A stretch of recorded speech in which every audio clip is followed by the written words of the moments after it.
nabasa na. Gutom na talaga siya guys. Kasi pagkatapos niya maturukan ng injection, bawal siyang dumede for 30 minutes.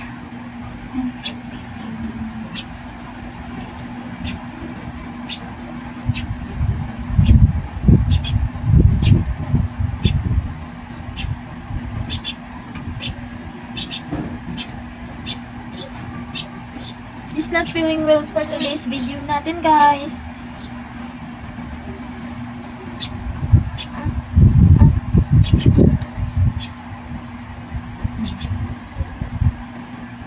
Bago inject lang talaga siya galing sa health center.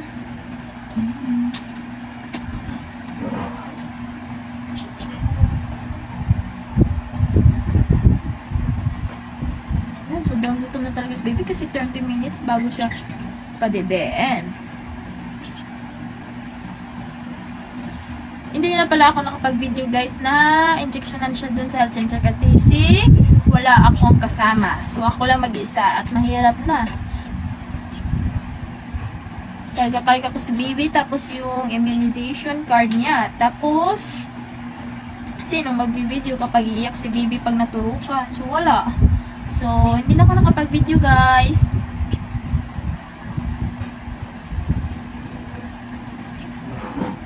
Kawawa na naman ulit yung baby namin.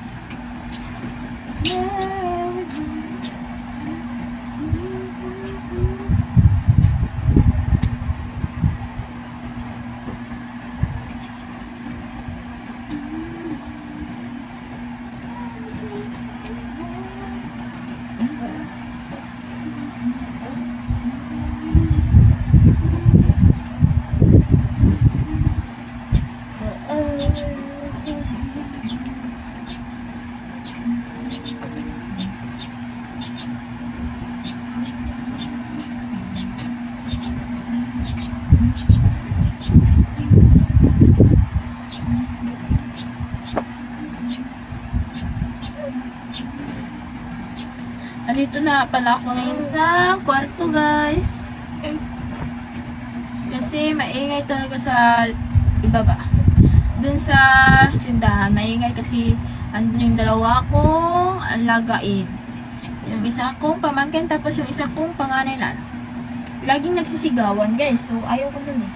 Gusto ko tahimik lang yung vlog ko.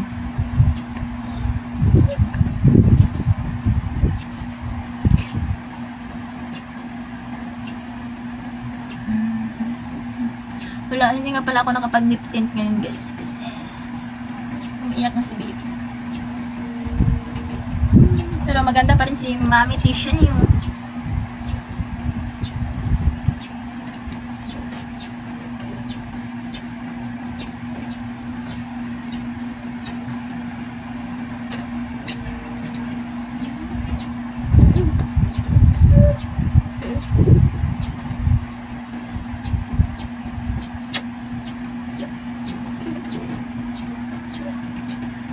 Ito pala yung higaan namin guys.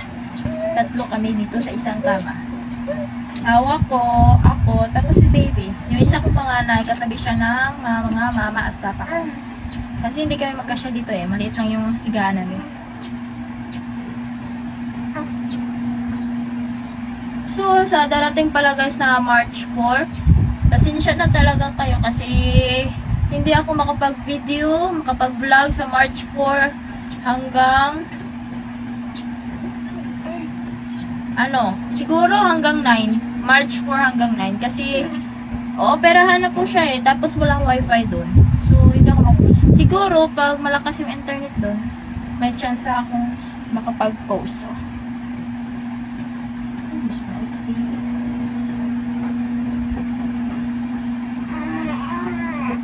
hindi talaga ako makapag-vlog doon siguro guys. Kasi, pagkatapos maoperahan ni baby, hindi mo na siya dito